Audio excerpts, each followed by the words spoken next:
દિવાળીના દિવસથી બેસતા વર્ષથી અહીંયા છે ને અહીંયા એક જોવા જેવું સરસ જગ્યા અહીંયા છે ગાઈઝ એક દીવું મોટું દીવું પ્રગટાવવામાં આવે છે જે કરીએ છે દિવાળીના દિવસે તમે આવો તો અહીંયા આગળ. Hey guys, good morning, welcome back to my new blog. I hope તમે બધા મજામાં જશો. તો ગાઈઝ, આજે હું અને કરણ બંને જણા સવારમાં ગોગા બાપાના દર્શન કરવા માટે આવે છે શહેર. તો ચાલો ફટાફટ જઈએ. આપણે શહેર તો આવી ગયા છે પિન્ટુભાઈ, પણ હવે અંદર જો આ બાજુ બહુ પબ્લિક છે, હવે દર્શન કરવા માટે પણ જઈએ આપણે હવે. આ તો કરણભાઈ, ચાલો આપણે સૌથી પહેલાં નીચે દર્શન કરી લઈએ અને પછી છેક ઉપર ત્યાં સુધી પર્વત દેખાય છે ને કરણભાઈ, જો નાનકડું મંદિર દેખાય છે ત્યાં આપણે જવાનું છે આજે દર્શન કરવા માટે. તો ચાલો પહેલાં નીચે દર્શન કરી લઈએ પછી ઉપર જઈશું.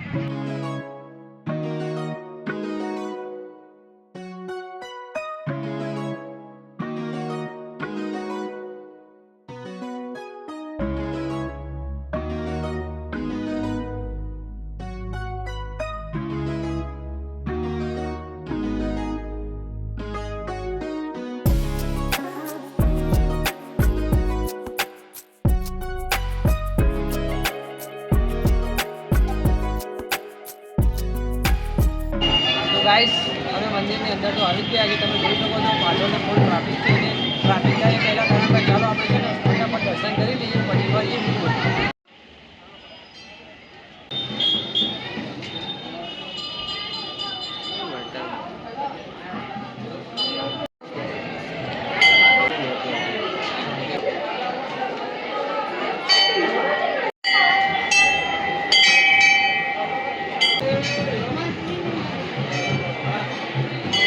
આપણે નીચે દર્શન કરી લીધા છે, ચાલો આવી છે ને આપણે ઉપર દર્શન કરવા માટે જઈએ.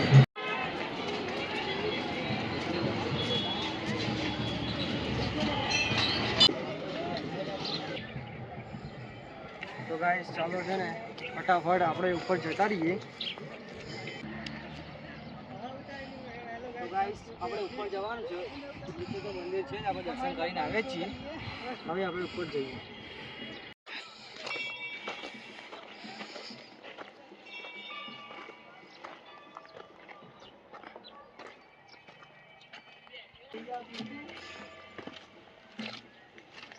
મને હું રસ્તામાં જ છું.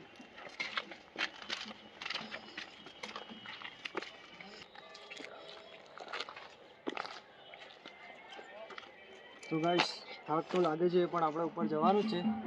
ચાલો ફટાફટ જઈએ.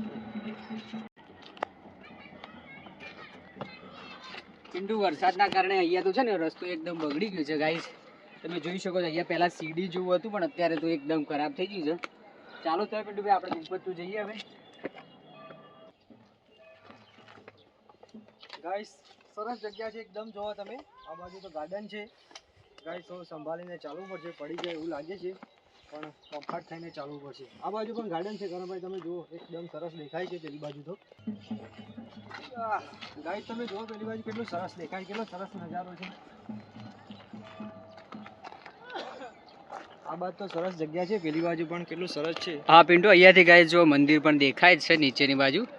આપણે અહીંયા નીચે છે ને મંદિર જ્યાં દર્શન કરીને ઉપર આવ્યા હતા, અહીંયા ઉપર જો સામે પણ ડુંગરો છે ને આ બાજુ સરસ જગ્યા છે ઉપર.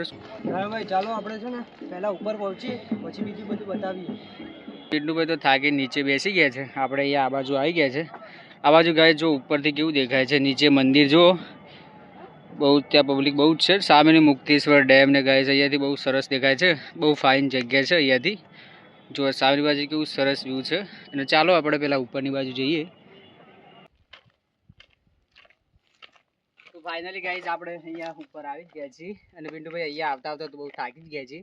પણ ગાઈઝ આ છે ને ફેમિલી ટ્રીપ માટે કોઈ સારી જગ્યા નથી, કેમ કે અહીંયા છે ને ચોરી ચકારીનો ડર હોય છે. કેમ કે અહીંયા છે ને અહીંયા આવતા સુધી એકદમ ડરાવની જગ્યા છે. ફેમિલી સાથે આવો તો અહીંયા યોગ્ય જગ્યા નથી, કેમ કે અહીંયા છે ને એકદમ સુનસાન જગ્યા છે, અહીંયા કોઈ અવર જવર ઓછી હોય છે.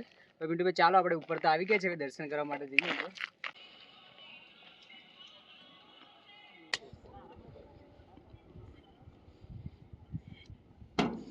તો ગાઈસ, ફાઇનલી આપણે પહોંચી ગયા છીએ. તો ચાલો ફટાફટ પહેલાં છે ને દર્શન કરી લઈએ. પિન્ટુભાઈ, આપણે દર્શન તો કરી લીધા છે. આ જગ્યા ગાઈસ બહુ ઉપર જ છે અને અહીંયા મસ્ત વાતાવરણ છે.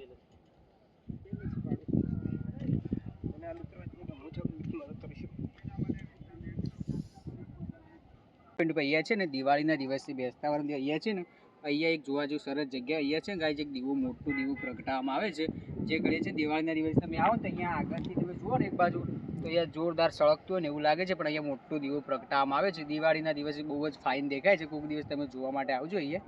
ચાલો પિન્ટુભાઈ, હવે આપણે નીચે બાજુ જઈએ.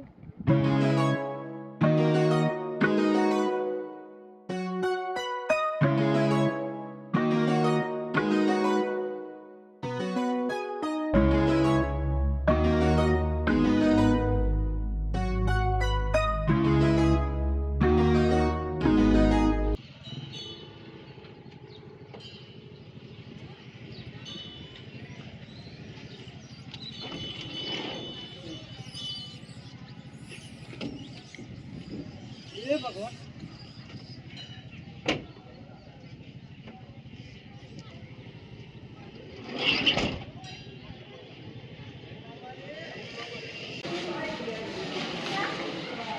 ઓછી થઈ ગઈ